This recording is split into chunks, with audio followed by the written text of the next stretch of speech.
2 badges, 1 black judge, and yesterday's humiliation about to become today's reckoning. Justice has never worn a more ironic smile. Officer Jake Sullivan, Nathaniel's voice grew colder. You showed no remorse, no cooperation, no acknowledgement of wrongdoing until the very end. Your silence enabled this culture of violence to persist. Sullivan stood straighter, trying to maintain some dignity. Officer Sullivan, this court sentences you to 5 years in federal prison, followed by 5 years of supervised probation. You are permanently barred from law enforcement. You will pay restitution to Marcus Williams in the amount of $750,000. Unlike your partner, you have earned no consideration for cooperation. Ready for the complete story? Smash that subscribe button and tell me where you are tuning in from in the comments. Tomorrow brings another mind-blowing story that's just as unbelievable. Trust me, you will want to be here for it. Alright, let's jump into it. The fluorescent lights of the Chevron station buzzed overhead like angry wasps as Judge Nathaniel Hayes pulled his Mercedes sedan up to Pump 7. It was 11:47 p.m., and exhaustion weighed heavy on his shoulders after a 16-hour day reviewing case files. Tomorrow's docket was particularly heavy. Police misconduct cases that demanded his careful attention. He stepped out, his tailored suit wrinkled from the long day, and reached for his wallet. The October air carried a bite that made him pull his coat tighter. Evening, he nodded to the young cashier visible through the glass. A kid who couldn't be more than 19, working the graveyard shift to probably pay for college. Nathaniel had been that kid once. Working nights, scraping by, dreaming of something bigger. 35 years later, he was one of the youngest federal judges in the district, but he never forgot where he came from. The pump clicked as he began fueling, his mind already on tomorrow's cases. Officer Bradley Morrison and Officer Jake Sullivan, excessive force charges. He'd studied their files extensively. A pattern of complaints, all dismissed or buried. But this time was different. This time, there was video evidence. The rumble of a police cruiser broke his thoughts. 2 officers emerged, Morrison and Sullivan themselves, the very men he'd be facing in court in less than 12 hours. They didn't recognize him in the dim lighting, seeing only what their prejudiced minds were programmed to see. A black man at a gas station late at night. Sir, can you step away from the vehicle? Officer Morrison's hand rested on his holster, his voice carrying that particular authority that brooked no argument. Nathaniel's blood chilled. I'm sorry, is there a problem, officer? Just step away from the car, hands where I can see them, Sullivan added, circling around to Nathaniel's right side like they were corralling a dangerous animal. Officers, I'm just getting gas. I haven't done anything wrong. Nathaniel's voice remained calm, but his heart hammered against his ribs. He knew exactly who these men were, knew their history, their methods. We got reports of someone matching your description involved in suspicious activity, Morrison lied smoothly. Turn around, hands behind your back. Nathaniel's mind raced. No calls had been made. He could see the dispatch logs tomorrow and could verify this was pure racial profiling. But right now, he was just another black man in their crosshairs. I'm going to reach for my identification, Nathaniel said slowly, his hands visible. Don't move. Sullivan barked, his weapon now drawn. I said hands behind your back. The absurdity of the situation would have been laughable if it weren't so terrifying. Here he stood, a federal judge, being treated like a criminal by the very officers he'd be sentencing in the morning. "Please, officers, let me show you my identification. I'm—" The handcuffs clicked around his wrists before he could finish the sentence. Cold metal bit into his skin as they forced him against his car, his face pressed against the cool metal of his Mercedes. "Judge Nathaniel Hayes," he said clearly, hoping his name would penetrate their tunnel vision. "Federal District Court." Morrison laughed. Actually laughed. "Right. And I'm the chief of police. Save it for someone who's buying." The young cashier inside was filming with his phone, smart enough to document what he was seeing. Other customers had stopped to watch, some recording, others just staring. Nathaniel felt the familiar burn of humiliation, the same feeling he'd carried as a child in Mississippi when white authority figures decided his existence was inherently suspicious. "Check his wallet," Sullivan suggested, rifling through Nathaniel's jacket pockets with rough hands. "Let's see what kind of drugs he's carrying." But when Morrison flipped open the leather billfold, his face went ashen. Federal Judicial Identification. Business cards embossed with "The Honorable Nathaniel Hayes." Credit cards, all bearing the same name. "Shit," Morrison whispered, but it was too late. The damage was done, the humiliation complete, and dozens of witnesses had recorded every second. "You want to remove these handcuffs now."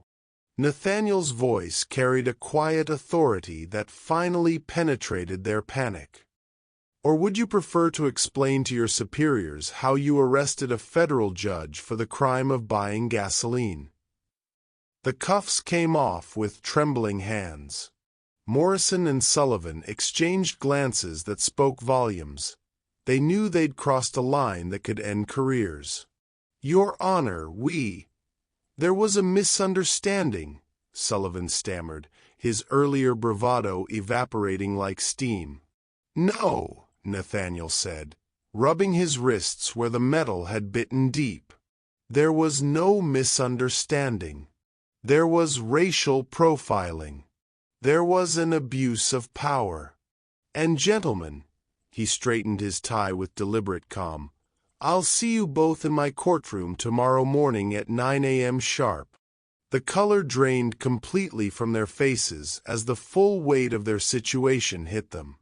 They just humiliated and illegally detained the judge who would be presiding over their excessive force trial in less than 10 hours.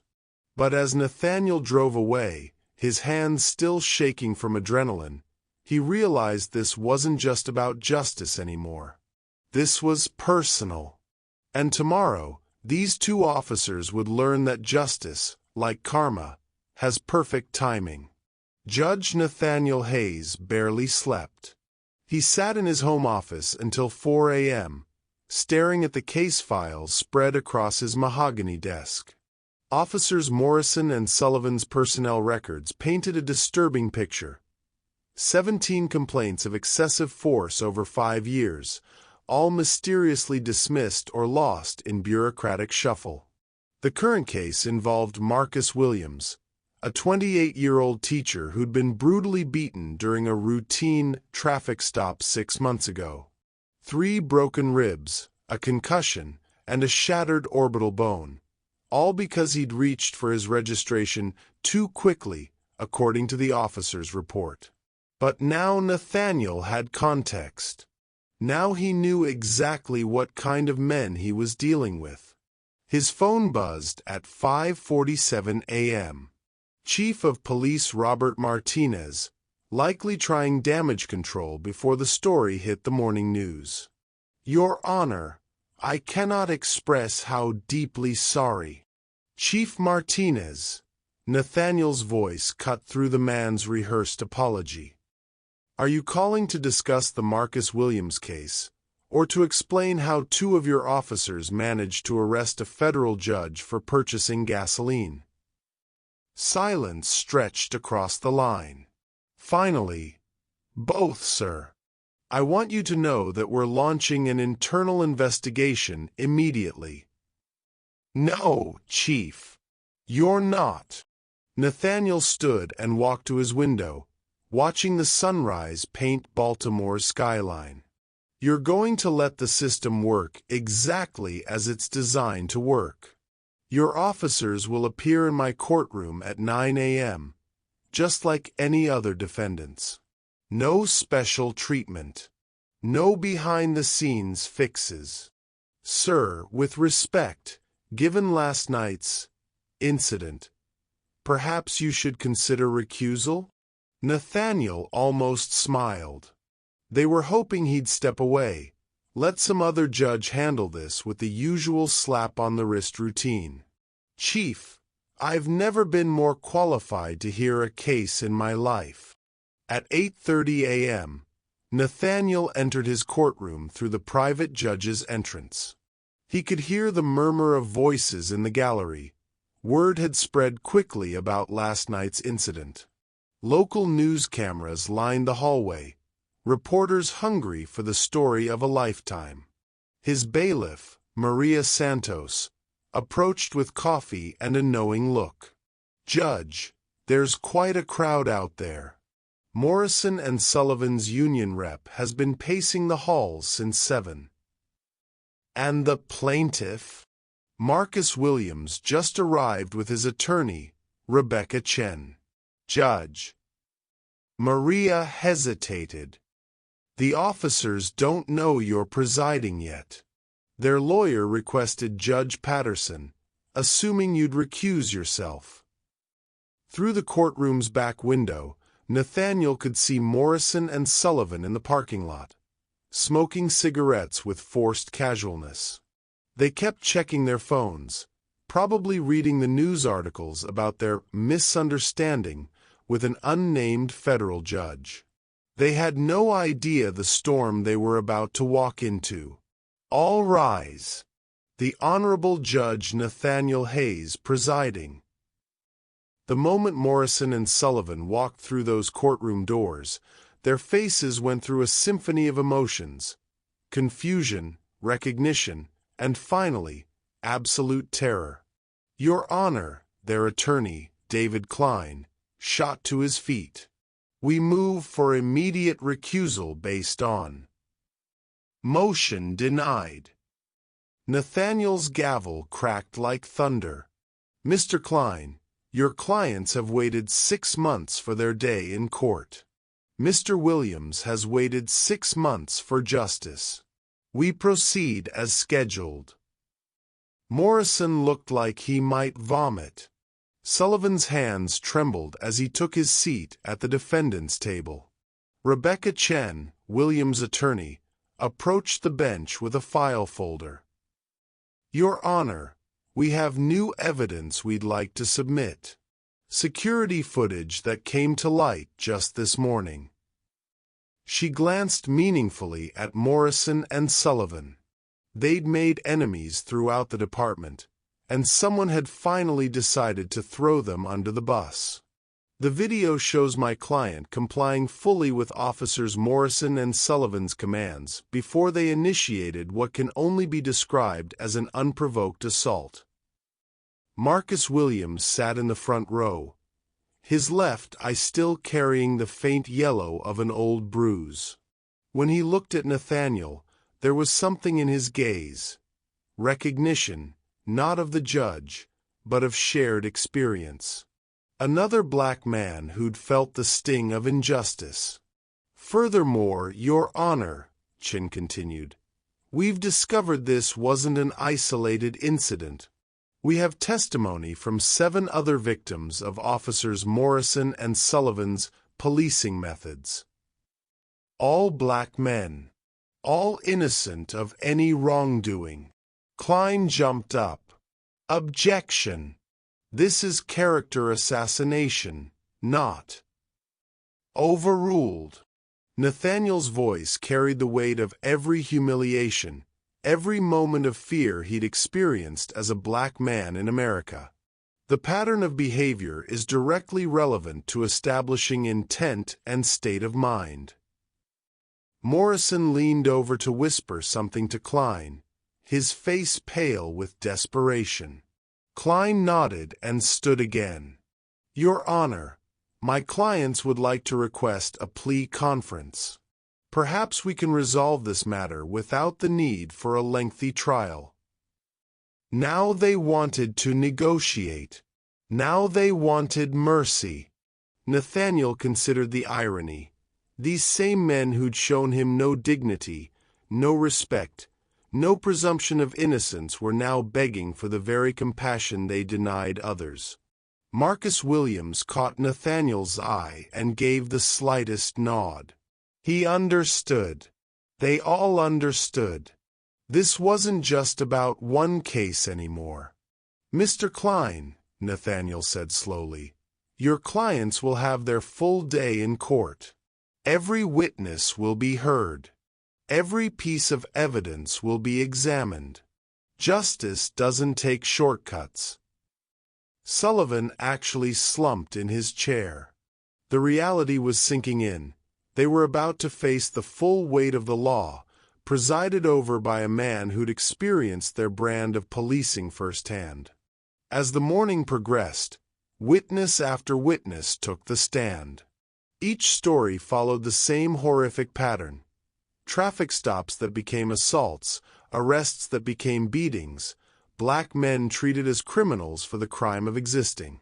When Marcus Williams finally testified about his own experience, his voice steady despite the trauma he was reliving, Nathaniel saw Morrison close his eyes in defeat. "They kept calling me boy," Marcus said, his teacher's voice carrying clearly through the silent courtroom. "Even when I showed them my school ID, my teaching certificate. Even when I told them I was just trying to get home to my daughter. I was just another threat to them." Have you ever witnessed or experienced racial profiling? How do you think Judge Hayes should balance his personal experience with his judicial duty? Let us know your thoughts. The afternoon would bring more testimony, more evidence, and the crushing weight of truth that Morrison and Sullivan could no longer escape. The lunch recess felt like a funeral march for Morrison and Sullivan. They huddled in the courthouse cafeteria with their attorney, Klein, their untouched sandwiches growing stale as the weight of their situation crushed down on them. "How bad is this?" Morrison asked, his voice barely above a whisper. Klein loosened his tie, sweat beading on his forehead despite the October chill. "Honestly, you're looking at criminal charges, civil penalties, and the end of your careers. That's if Hayes shows mercy." Sullivan's phone buzzed with a text from his wife. "Just saw the news. The kids are asking questions. How could you do this?" Even his family was turning against him. The video from last night's gas station incident had gone viral.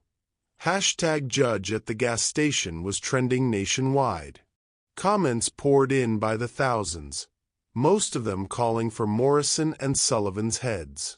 Through the cafeteria window, they could see protesters gathering on the courthouse steps. Signs reading "Justice for Marcus," "End Police Brutality," and "Hayes for Justice" bobbed in the crowd like angry waves. "There has to be something we can do," Morrison pleaded. "Some way to make this right." Klein shook his head grimly. "You arrested a federal judge, Brad. You humiliated him, handcuffed him, treated him like a criminal. And now he's the one deciding your fate. There's no making this right." At 1:30 p.m., the courtroom packed beyond capacity as Judge Hayes retook the bench. The gallery buzzed with tension. Civil rights leaders, off-duty police officers supporting their colleagues, reporters, and dozens of citizens who'd experienced similar treatment at the hands of law enforcement. The court calls Officer Bradley Morrison to the stand. Morrison's legs felt like jelly as he approached the witness box. His union representative had advised him to take the Fifth, but Klein had explained the optics. Remaining silent would look like an admission of guilt in the court of public opinion. Rebecca Chen rose like a predator sensing weakness. Officer Morrison, do you recall the evening of October 15th at approximately 11:47 p.m.? Yes, ma'am. Can you tell the court what suspicious activity you observed that led to the detention of the individual at the Chevron station? Morrison's mouth went dry. There had been no suspicious activity. They both knew it.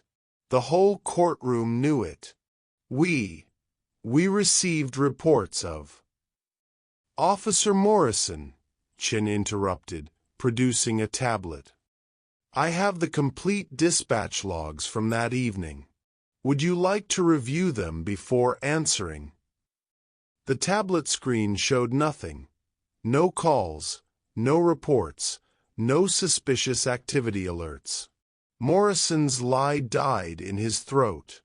There were no reports, were there, Officer Morrison? No, ma'am. So you made the decision to detain this individual based on what criteria?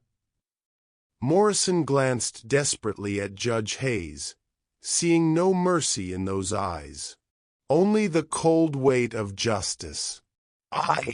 We thought. You thought what, officer? That a black man buying gasoline at night was inherently suspicious? That his expensive car might be stolen? That his tailored suit was somehow threatening? Objection! Klein shot to his feet. Argumentative. Sustained, Hayes said quietly. But the damage was done. The truth hung in the air like smoke. Chen continued her methodical destruction. Officer Morrison, in your 12 years on the force, how many white men have you handcuffed for buying gasoline? None. How many Hispanic men? None. How many Asian men? None. But last night, you felt compelled to detain, handcuff, and search a black man engaged in the exact same legal activity. Why was that? Morrison's silence spoke volumes. When Sullivan took the stand, his testimony proved even more damaging. Under Chen's relentless questioning, he admitted to a pattern of targeting black motorists, justified through department training that profiled certain neighborhoods and demographics as high risk. Officer Sullivan, Chin pressed, when you discovered that the man you'd handcuffed was Judge Hayes, what was your first thought? Sullivan's face crumpled. That we were screwed. And why were you screwed, Officer Sullivan? Because we knew we'd done something wrong.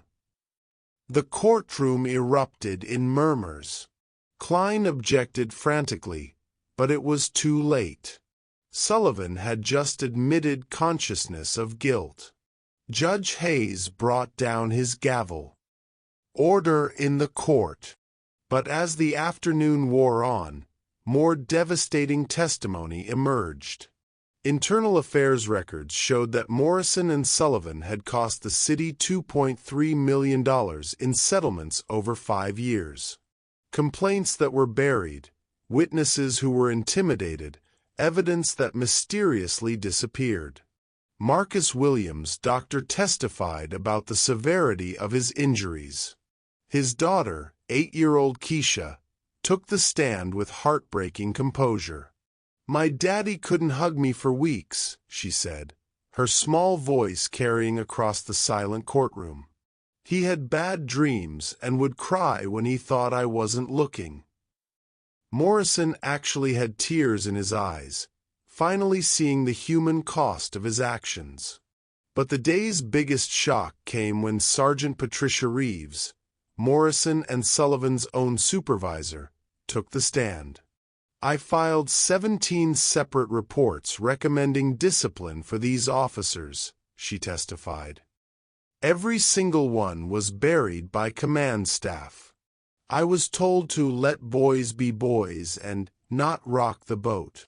The corruption went deeper than anyone had imagined. This wasn't just about two bad cops. This was about a system designed to protect the worst while silencing those who tried to do right. As the day ended, Judge Hayes made an announcement that sent shockwaves through the legal community. Given the evidence presented today, this court is expanding its investigation. I'm ordering a federal review of all cases involving officers Morrison and Sullivan over the past 5 years. Every arrest, every use of force report, every complaint will be re-examined. Morrison and Sullivan slumped in their chairs. Their careers weren't just over. Their legacy would be a systematic review of every life they damaged, every family they destroyed, every injustice they'd perpetrated under color of law. But Judge Hayes wasn't finished. Furthermore, I'm requesting the Department of Justice open a civil rights investigation into the entire Baltimore Police Department's pattern and practice of discriminatory policing. Do you think Judge Hayes is being fair, or is his personal experience making him too harsh?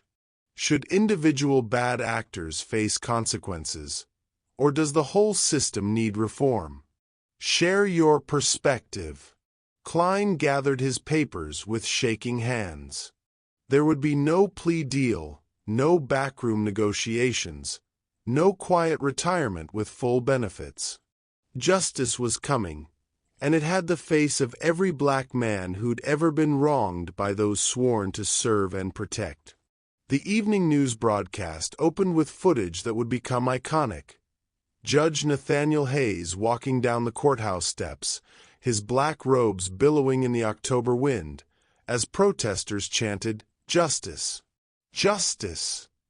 behind him. But in the quiet of his chambers, away from the cameras and the crowd, Nathaniel sat alone with the weight of what he'd unleashed. On his desk lay a stack of letters that had arrived throughout the day, stories from across the country, people who'd experienced similar injustices, families destroyed by police brutality, mothers who'd lost sons to officers just like Morrison and Sullivan. His phone rang. The caller ID showed a number he recognized but hadn't seen in 20 years. Nathaniel. The voice was older, weathered by time and grief, but unmistakable. Mama Coretta? His voice cracked slightly. Coretta Williams, no relation to Marcus, had been like a mother to him growing up in Mississippi. Her son Jerome had been killed by police when Nathaniel was in law school, the case that had driven him to pursue justice in the first place. "Baby, I saw you on the news today. Saw what those officers did to you at that gas station." Her voice carried 30 years of accumulated pain. "But more than that, I saw what you did to them in that courtroom." "Mama Coretta, I need to tell you something," Nathaniel said, his voice heavy with a secret he'd carried for decades. "Jerome's case, the officers who killed him, one of them was Morrison's father." Silence stretched across the line. When she finally spoke, her voice was barely a whisper. "Officer Thomas Morrison?" "Yes, ma'am. Bradley Morrison is his son. I recognized the name when I first got the case, but I didn't make the connection until last night. Until I felt those handcuffs on my wrists just like Jerome felt them before." The circle had closed in ways he never could have imagined. The son was paying for the father's sins, and Nathaniel was the instrument of that cosmic justice. "Sweet Lord," Mama Coretta breathed. "Jerome's been waiting 30 years for this day." The next morning brought a media circus unlike anything Baltimore had seen. CNN, MSNBC, Fox News. Every major network had trucks lined up outside the courthouse. The story had exploded beyond a simple police misconduct case into a national conversation about race, justice, and the thin blue line. But inside courtroom 4A, Judge Hayes maintained laser focus on the matter at hand. The prosecution was presenting their case against Morrison and Sullivan for the Marcus Williams beating, but everyone knew this trial had become about something much larger. Rebecca Chen called her surprise witness, Officer Amanda Rodriguez, Morrison's current partner, who'd been conspicuously absent from the incident report. Officer Rodriguez, Chen began, were you present during Mr. Williams' arrest 6 months ago? Rodriguez, a 5-year veteran with commendations for community policing, looked directly at Morrison as she answered. Yes, I was. And did your report accurately reflect what you witnessed? No, it did not. Morrison's face went ashen. His own partner was about to destroy him. Officer Rodriguez, can you tell the court what actually happened that night? Mr. Williams was pulled over for allegedly failing to signal. He immediately put his hands on the steering wheel, announced that he was reaching for his registration, and moved very slowly. Officer Morrison yanked him from the vehicle and began striking him before Mr. Williams could even stand fully upright. The courtroom was dead silent. This wasn't just Marcus's word against the officers anymore. This was testimony from a fellow cop. Why didn't you include this in your initial report, Officer Rodriguez? Rodriguez's voice cracked. Because I was told that if I wanted to keep my job, I'd remember it differently. Because I was told that Marcus Williams was a problem who deserved what he got. Because I was a coward. But Rodriguez wasn't finished. Your Honor, there's something else. Officer Morrison has been running an off-the-books operation with several other officers. They call it street justice, targeting black men they feel got away with something, even if charges were never filed. Klein objected furiously, but the damage was cascading beyond his control. Judge Hayes allowed the testimony to continue, and Rodriguez detailed a conspiracy that reached into the highest levels of the police department. They keep a list, she testified. Names, addresses, license plates. Men they want to teach lessons to. Marcus Williams was on that list because he'd filed a complaint against another officer 3 years ago. Morrison had gone beyond pale to a sickly green. Sullivan was openly weeping at the defendant's table. The afternoon brought Marcus Williams back to the stand, but this time for victim impact testimony. His words were measured, powerful, and devastating. Your Honor, I became a teacher because I wanted to make a difference. I wanted to show kids that education was a path out of poverty, out of hopelessness. But after that night, I couldn't teach for months. I couldn't look at my students, especially the black boys, without seeing fear in their eyes. Fear that if they walked the wrong street, drove through the wrong neighborhood, or simply existed while black, they might not make it home. He turned to look directly at Morrison and Sullivan. You didn't just hurt my body. You tried to kill my spirit. You tried to kill my hope. But Marcus wasn't done. However, seeing Judge Hayes on that bench, seeing justice finally being served, has restored something in me. It's shown my students, my daughter, that the system can work when good people refuse to let evil prosper. As Marcus spoke, Nathaniel felt the weight of every decision he'd made in his career. This moment, this case, was why he'd endured the long nights in law school, the grinding years as a prosecutor, the political battles to reach the federal bench. The day ended with closing arguments scheduled for tomorrow, but everyone in that courtroom knew the verdict was inevitable. Morrison and Sullivan weren't just facing criminal charges, they were facing the collapse of everything they thought they could get away with. That evening, as Nathaniel reviewed his notes in chambers, his bailiff Maria knocked softly. "Judge, there's someone here to see you. Says it's urgent." Thomas Morrison Sr., the man who'd killed Jerome Williams 30 years ago, stood in the doorway. Retirement hadn't been kind to him. He looked every day of his 73 years. "Judge Hayes," he said, his voice gruff with age and cigarettes. "I know who you are. I know why you're doing this." Nathaniel stood slowly, his hand instinctively moving toward his phone. "Mr. Morrison, you shouldn't be here." "My boy doesn't know," Morrison Sr. said. "Doesn't know what I did in Mississippi all those years ago. Doesn't know about the Williams boy about Jerome." The admission hung in the air like a confession decades overdue. "I came here to ask you, to beg you, don't let my sins destroy my son." Nathaniel studied the broken man before him, a father's love warring with a lifetime of consequences finally coming due. "Mr. Morrison," Nathaniel said quietly, "your son chose his own path. He had every opportunity to be better than you were. He chose to be exactly like you instead." The courthouse plaza buzzed with an energy that felt almost electric. Overnight, the crowd had swelled to over 2,000 people.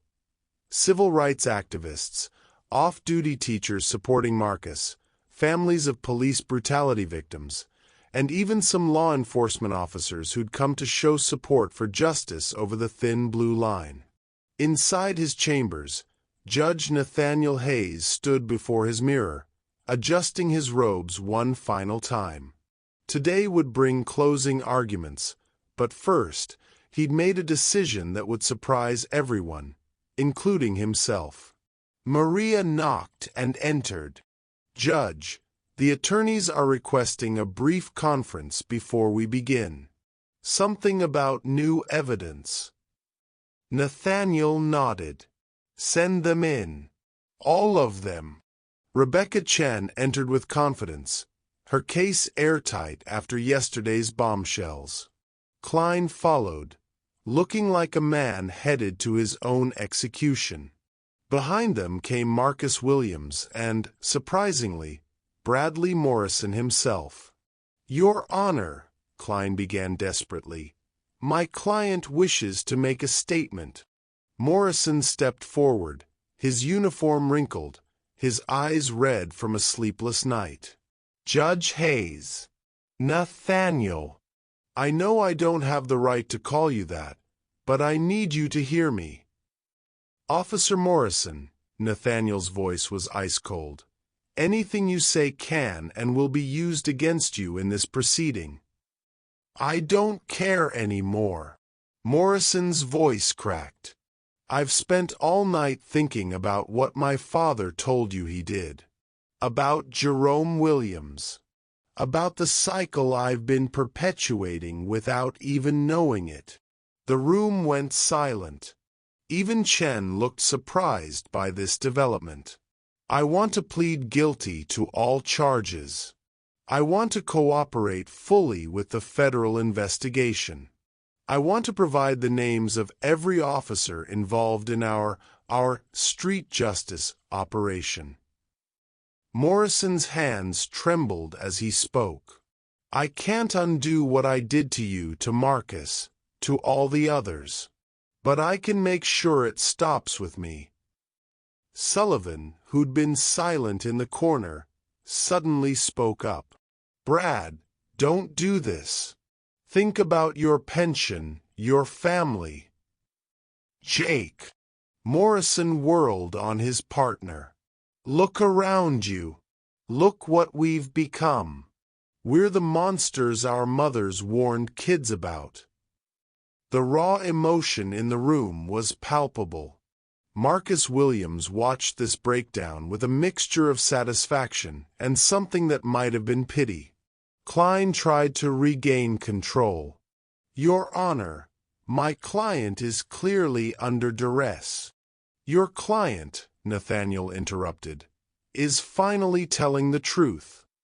An hour later, the courtroom was packed to capacity as Judge Hayes took the bench for what everyone expected to be closing arguments. Instead, he made an announcement that sent shockwaves through the legal community. "Before we proceed with closing arguments, this court has additional testimony to hear. I call myself to the witness stand." The courtroom erupted. Klein shot to his feet. "Your Honor, this is highly irregular." "Mr. Klein, I am recusing myself as judge to provide testimony as a victim of your client's crimes. Judge Patricia Williams from the Fourth Circuit will preside over the remainder of these proceedings via video conference." Within minutes, Judge Williams appeared on the courtroom's large screen, her expression stern but fair. "Judge Hayes, please take the witness stand." Nathaniel had never felt more vulnerable as he sat in the witness box, but also never more certain of his purpose. Rebecca Chen approached with respect and professionalism. "Judge Hayes, please tell the court about your encounter with Officers Morrison and Sullivan on the evening of October 15th. For the next hour, Nathaniel recounted every detail. The humiliation, the fear, the crushing realization that his achievements, his education, his position meant nothing to men who saw only his skin color. "Judge Hayes," Chen continued, "did this incident remind you of any other experiences in your life?" "Yes. It took me back to Mississippi, 1995. I was a 25-year-old law student, visiting my mentor's family. Her son Jerome Williams had been killed by police 6 months earlier. The officer who killed him was Thomas Morrison, Officer Bradley Morrison's father." The courtroom gasped. Morrison buried his face in his hands as the full circle of karma was revealed. Jerome was handcuffed and unarmed when Officer Morrison shot him. The official report claimed Jerome was reaching for a weapon. The weapon was his wallet. Marcus Williams stood up in the gallery, tears streaming down his face. "Jerome was my cousin," he said, his voice carrying across the silent courtroom. "He was going to be a doctor." The connections were staggering. 3 generations, 2 families, one unbroken chain of injustice finally being shattered. "Judge Hayes," Chen asked gently, "how did Jerome's death influence your career path?" "It's why I became a prosecutor. Why I fought for the federal bench. Why I've dedicated my life to ensuring that badges don't grant immunity from justice." Nathaniel's voice grew stronger with each word. "Jerome died so that others might live. Marcus was beaten so that others might be protected. I was humiliated so that the system might finally see itself clearly." Klein, grasping at straws, began his cross-examination. "Judge Hayes, isn't it true that your personal vendetta against the Morrison family has compromised your ability to render fair judgment?" Nathaniel looked directly at Bradley Morrison, who was openly weeping now. "Mr. Klein, I didn't know Officer Morrison was Thomas Morrison's son until after I'd already decided to hear this case. Fate brought us together. Justice will see us through. But surely your experience has made you biased." "My experience has made me qualified," Nathaniel's voice thundered through the courtroom. "Every black man who's ever been pulled over for driving while black is qualified to judge this case. Every parent who's had to give their child the talk about how to survive a police encounter is qualified. Every person who's been made to feel like a criminal for existing is qualified.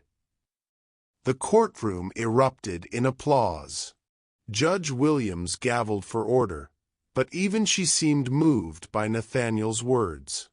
"The defense has no further questions," Klein said quietly, finally accepting defeat. As closing arguments began, Rebecca Chen painted a picture not just of individual wrongdoing, but of systemic failure. The evidence was overwhelming.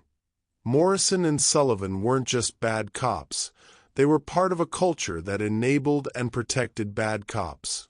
But Klein's closing argument surprised everyone with its honesty. "Ladies and gentlemen of the jury, I'm not going to stand here and defend the indefensible. My clients are guilty. They're guilty of assault, of civil rights violations, of betraying the oath they took to serve and protect." He looked at Morrison and Sullivan with something approaching disgust. "But they're also products of a system that taught them this behavior was acceptable. That makes them guilty, but it also makes them tragic." As the day ended, the jury retired to deliberate what everyone knew was a foregone conclusion.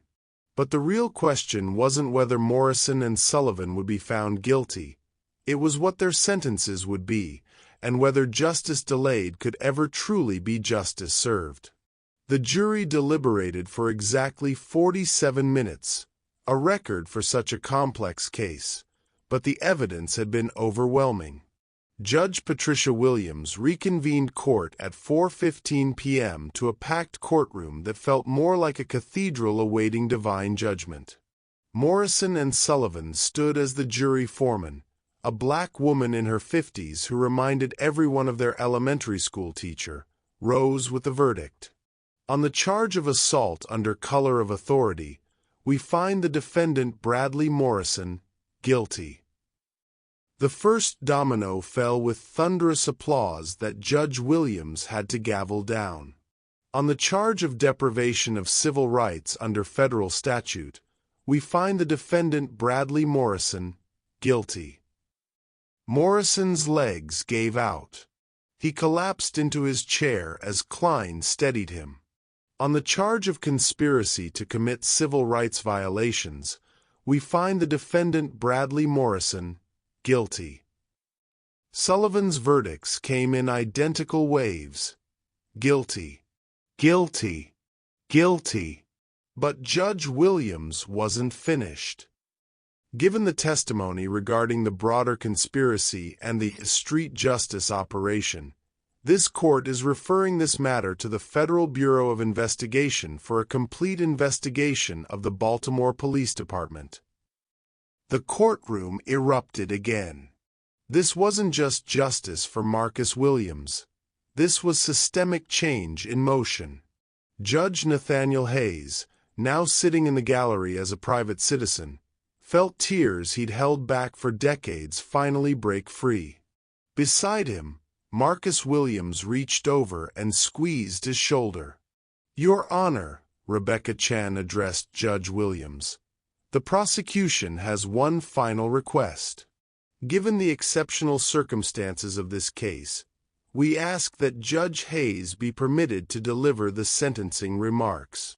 Klein objected weakly, but Judge Williams considered the request. "Judge Hayes, are you willing to recuse from your current caseload to oversee sentencing in this matter?" Nathaniel stood slowly. "I am, Your Honor."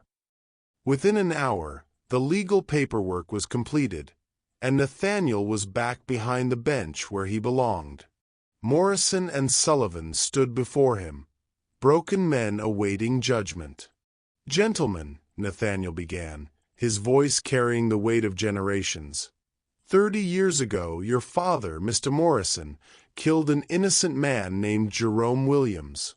Yesterday, you continued that cycle by assaulting Marcus Williams, Jerome's cousin. Today, that cycle ends. Morrison lifted his head to meet Nathaniel's eyes for the first time since the trial began. "Officer Morrison, you have pleaded guilty and cooperated with federal authorities. You have provided names, dates, and evidence that will likely result in dozens of additional prosecutions. This court acknowledges your cooperation." A flicker of hope crossed Morrison's face. "However," Nathaniel continued, "cooperation does not erase harm. Your actions didn't just hurt Marcus Williams. They hurt every person who now fears police instead of trusting them. They hurt your own family, who must live with the shame of your choices. They hurt good police officers whose reputations are tainted by your misconduct. Officer Bradley Morrison, this court sentences you to 3 years in federal prison, followed by 5 years of supervised probation. You are permanently barred from law enforcement in any capacity. You will pay restitution to Marcus Williams in the amount of $500,000. Additionally, you will spend 100 hours speaking at police academies about the consequences of racial profiling." Morrison nodded, tears streaming down his face. 3 years was harsh but fair, given his cooperation. "Officer Jake Sullivan," Nathaniel's voice grew colder, "you showed no remorse, no cooperation, no acknowledgement of wrongdoing until the very end. Your silence enabled this culture of violence to persist." Sullivan stood straighter, trying to maintain some dignity. "Officer Sullivan, this court sentences you to 5 years in federal prison, followed by 5 years of supervised probation. You are permanently barred from law enforcement. You will pay restitution to Marcus Williams in the amount of $750,000. Unlike your partner, you have earned no consideration for cooperation." Sullivan's wife collapsed in sobs in the gallery. 5 years was devastating, but Nathaniel felt no sympathy for a man who'd shown none to his victims. "However," Nathaniel continued, "this court recognizes that individual sentences, while necessary, are insufficient to address systemic problems. Therefore, this court is ordering the Baltimore Police Department to enter into a federal consent decree requiring comprehensive reform of training, hiring, and accountability practices." The real victory wasn't the prison sentences. It was the system-wide change that would protect future victims. Marcus Williams was invited to make a victim impact statement. He approached the podium with a quiet dignity that had marked his testimony throughout the trial. "Your Honor, 6 months ago, these men tried to break me. They succeeded in breaking my ribs, my orbital bone, and my faith in justice. But they failed to break my spirit." Marcus turned to face Morrison and Sullivan directly. "I don't forgive you. Not yet. Maybe not ever. But I do hope that in prison, you'll think about every black man you ever pulled over, every person you made feel less than human, every child who now fears police because of your actions." He paused, gathering himself. "Judge Hayes has shown me that the system can work when good people refuse to let evil prosper. You've shown me how easily that same system can be corrupted when good people stay silent. Officer Morrison, your cooperation doesn't erase your crimes, but it gives me hope that people can change. Use your time in prison to become the man your son needs you to be, not the man your father was." The grace in Marcus's words left the courtroom in stunned silence. Here was a man extending the possibility of redemption even to those who tried to destroy him. As the court adjourned, Nathaniel felt the weight of history settling on his shoulders. This case would be studied in law schools, referenced in civil rights arguments, and remembered as a turning point in the fight for justice. Do you think the sentences were fair?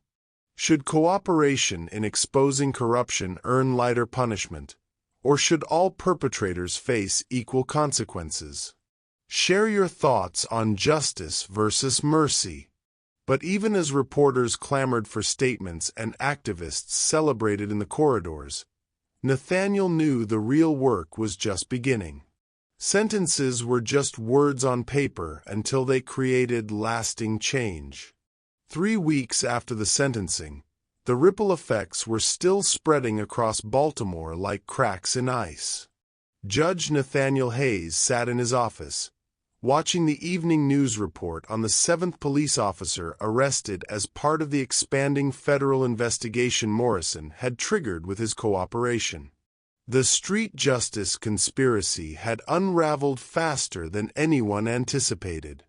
Morrison's detailed confessions had exposed a network of corrupt officers stretching back a decade, implicating 2 lieutenants, a captain, and even a deputy chief who'd been covering up complaints and destroying evidence.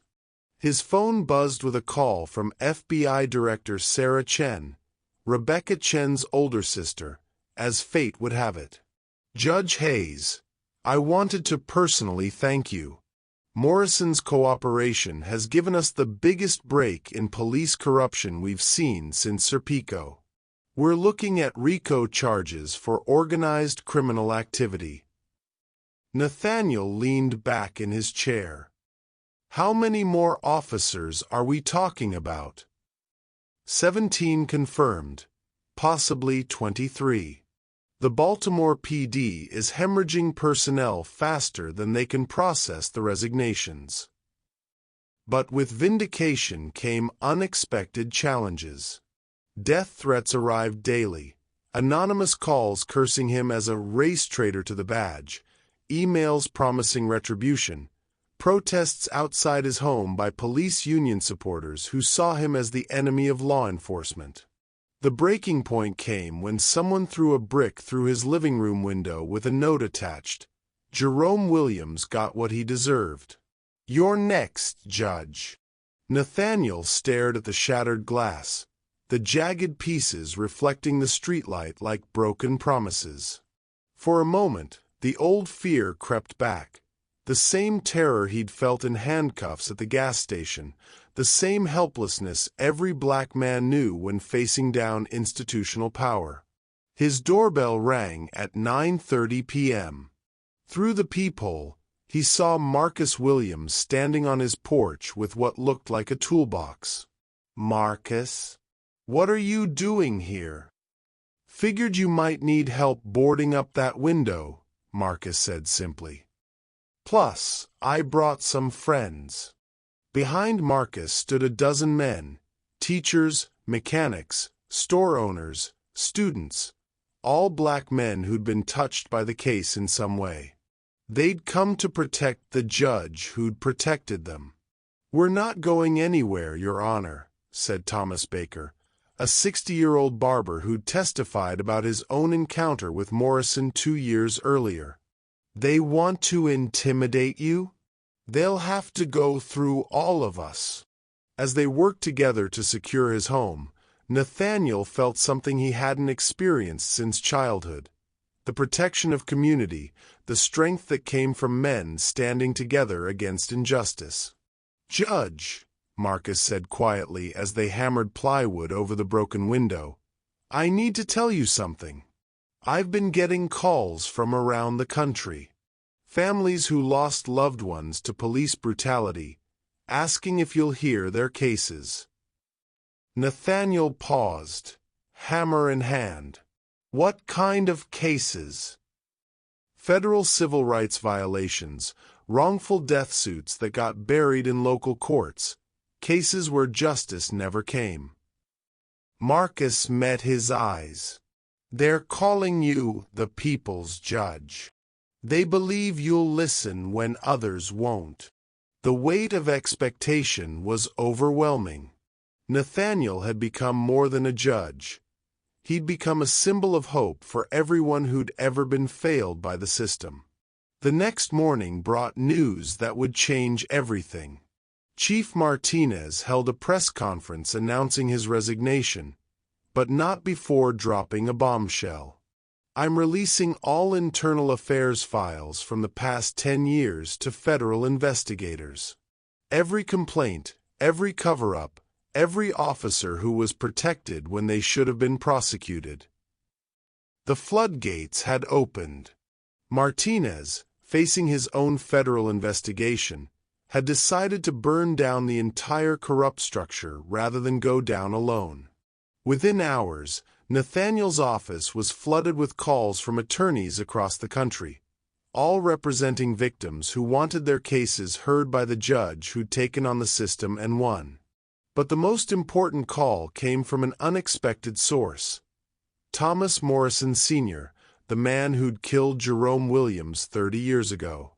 Judge Hayes. The old man's voice was barely a whisper.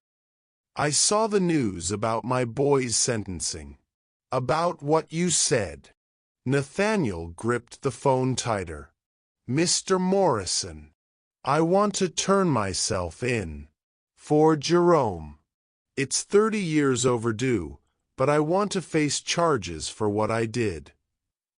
The confession hung in the air like a prayer finally answered. After 3 decades, Jerome Williams might finally get justice. Mr. Morrison, the statute of limitations doesn't apply to federal civil rights violations resulting in death, Morrison Sr. interrupted. I looked it up. I killed that boy because he was black and I thought I could get away with it. That's a federal hate crime. Nathaniel closed his eyes, feeling the weight of Jerome's memory, of Mama Coretta's grief, of 30 years of injustice finally coming full circle. I'll make some calls, he said quietly. That evening, as Nathaniel sat in his study reviewing case files, he found a letter that had arrived with the day's mail. The handwriting was shaky but determined. Judge Hayes. My name is Dorothy Morrison. Bradley is my son. Thomas was my husband. I want you to know that I'm divorcing Thomas and changing my name back to my maiden name, Williams. Not because I'm related to Jerome or Marcus, but because I'm ashamed to carry the name Morrison. My son was raised better than this. I failed him somewhere along the way, but you've given him a chance to become the man I always hoped he could be. Thank you for seeing the possibility of redemption even in the darkness. The letter was signed Dorothy Williams, and attached to it was a donation check for $50,000 made out to the Jerome Williams Memorial Scholarship Fund, a fund Nathaniel didn't even know existed until that moment. As Nathaniel prepared for bed that night, his home now secured by the community that had rallied around him, he realized this case had become something unprecedented in American jurisprudence, not just individual justice, but institutional transformation. Tomorrow would bring new challenges, new cases, new opportunities to ensure that Jerome's death, Marcus's beating, and his own humiliation had not been in vain. 6 months after the trial, Baltimore had become unrecognizable. The federal consent decree had forced the police department to fire 47 officers, retrain hundreds more, and implement body cameras, civilian oversight, and mandatory bias training. Crime hadn't increased. In fact, community trust had led to better police cooperation and more solved cases.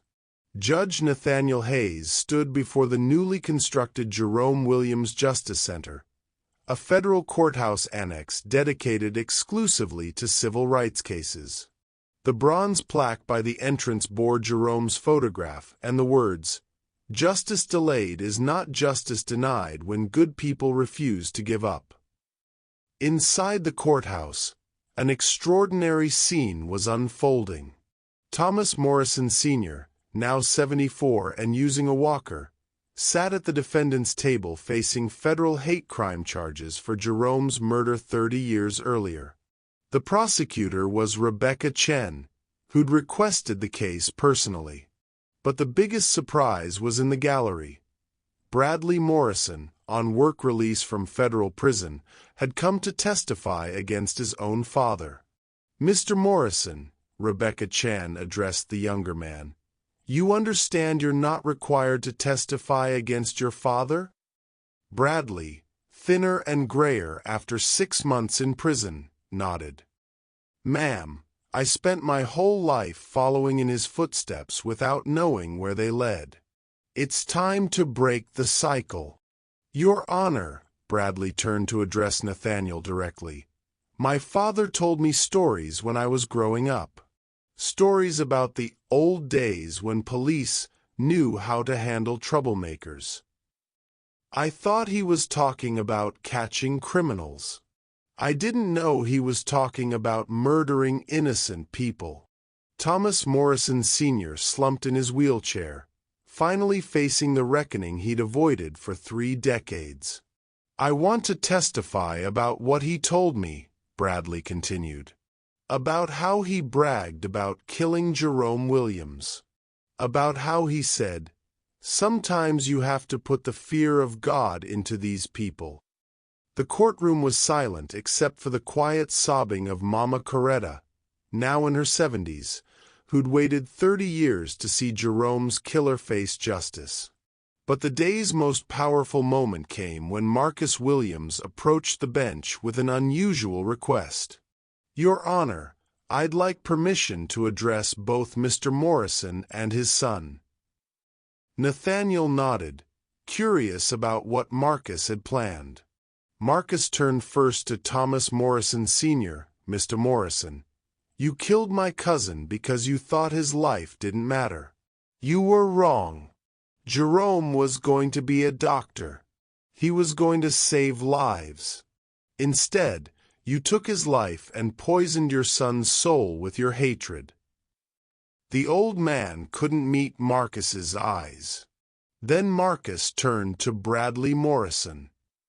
"Officer Morrison, you continued your father's legacy of harm, but you also chose to end it.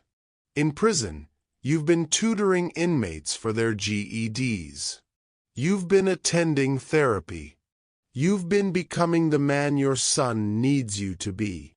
Bradley looked up, tears streaming down his face. "I don't forgive either of you," Marcus said clearly. "But I do believe in the possibility of redemption. Not for what you did, that can never be undone, but for what you choose to do with the rest of your lives." What Marcus said next stunned everyone, including Nathaniel. "Your Honor, I'm requesting that Bradley Morrison be allowed to complete his sentence through community service, specifically working with the Jerome Williams Foundation to train police officers in de-escalation and implicit bias recognition." The request was unprecedented. A victim asking for his attacker's sentence to be converted to restorative justice. Rebecca Chen objected. "Your Honor, while we respect Mr. Williams' wishes, we cannot allow victims to dictate sentences based on forgiveness." "Ms. Chen," Nathaniel interrupted, "this isn't about forgiveness. This is about transformation. The question is whether Officer Morrison can do more good in the community than in a prison cell." Bradley Morrison stood shakily. "Your Honor, I don't deserve Mr. Williams' mercy, but if you'll allow it, I'll spend the rest of my life trying to earn it. I'll speak at every police academy, every training session, every community meeting that will have me." Thomas Morrison Sr. suddenly spoke for the first time in the proceedings, his voice barely audible. "Son, do better than I did. Be better than I was." It was the closest thing to an apology the old man could manage, and perhaps the first step toward breaking a cycle of hatred that had poisoned 2 generations. Nathaniel made his decision.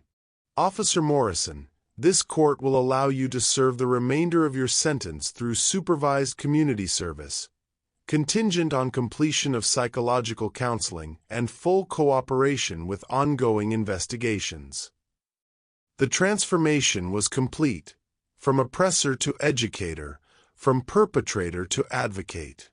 But the day's final surprise came when Nathaniel announced his own decision. "Ladies and gentlemen, this will be my final case as a federal judge. I'm resigning from the bench to establish the National Police Accountability Institute, a non-profit organization dedicated to training, oversight, and reform of law enforcement nationwide." The courtroom erupted. Nathaniel was giving up a lifetime appointment, one of the most prestigious positions in American law, to dedicate himself full-time to the cause that had defined his career. "Furthermore," he continued, "I'm pleased to announce that the Institute's first Director of Community Relations will be Marcus Williams, who has accepted a leave of absence from teaching to help us build bridges between law enforcement and the communities they serve." Marcus stood and shook Nathaniel's hand as cameras flashed and reporters scribbled frantically. Two men who'd been brought together by injustice were now united in the pursuit of justice. As the hearing concluded, Thomas Morrison Sr. was sentenced to 15 years in federal prison, likely a life sentence given his age and health.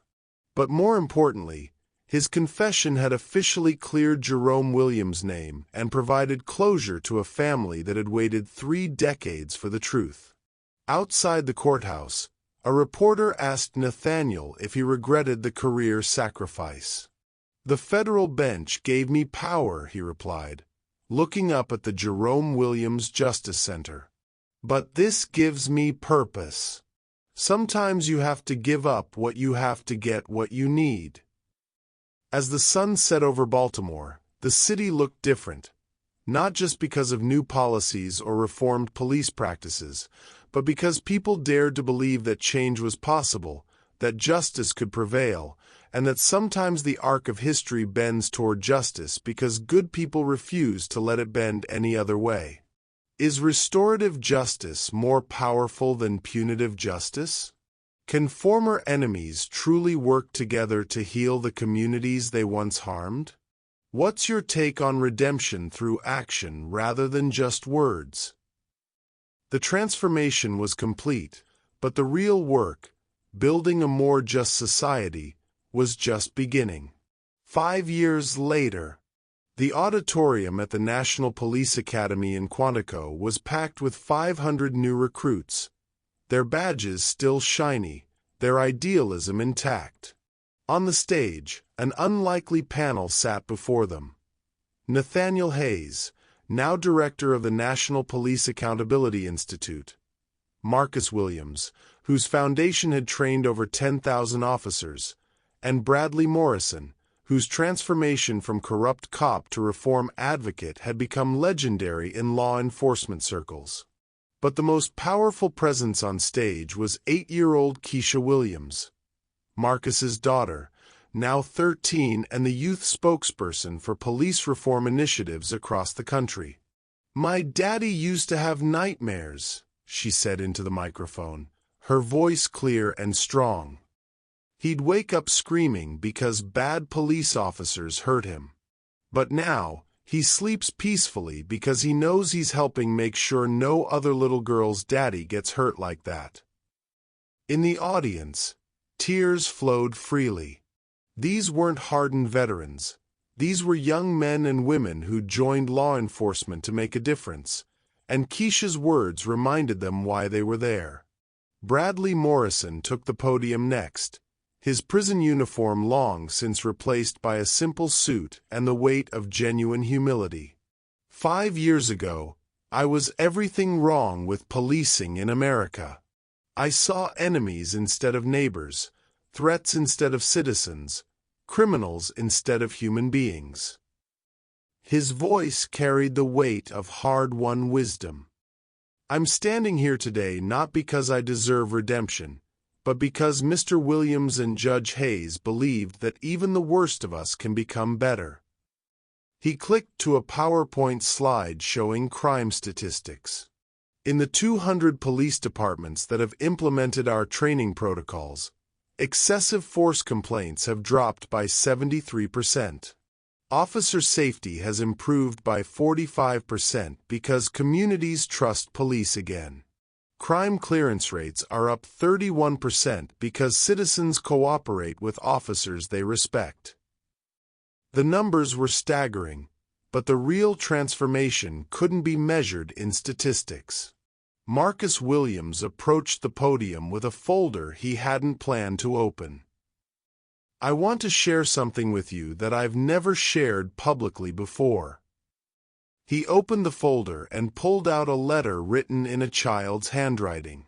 This is from Bradley Morrison, Jr., Officer Morrison's 12-year-old son. He wrote this to me 3 years ago. Marcus's voice caught as he began to read. Dear Mr. Williams, my dad says he hurt you and I'm sorry. He's different now. He cries sometimes and says he was a bad police officer, but he wants to be a good man. He helps me with homework and teaches kids at the community center. I know you probably hate him, but I wanted you to know he's trying to be better. Thank you for not giving up on him. The silence in the auditorium was profound. Here was forgiveness in its purest form, not erasing the past, but choosing to build a better future. I wrote back to that little boy, Marcus continued, and I told him that his father is one of the bravest men I know, not because of what he did in uniform, but because of what he chose to do after he took it off. Bradley wiped tears from his eyes, still amazed by the grace he'd received from the man he'd wronged. Nathaniel took the podium for the closing remarks, but first he had an announcement that would surprise everyone. Ladies and gentlemen, I want you to meet someone.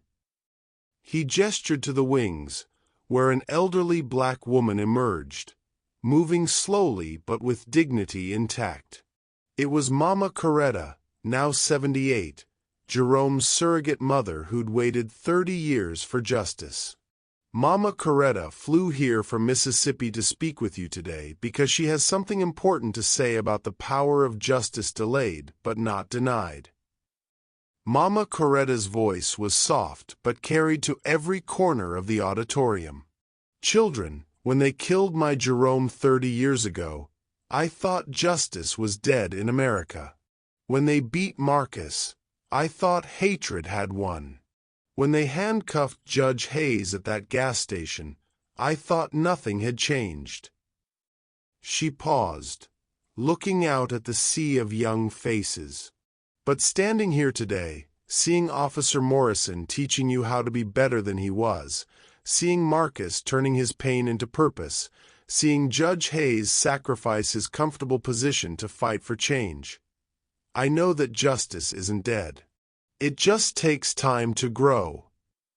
Jerome didn't die in vain if you remember his name. Marcus didn't suffer in vain if you learn from his story. Judge Hayes didn't sacrifice his career in vain if you become the officers we need you to be. As she spoke, something remarkable happened.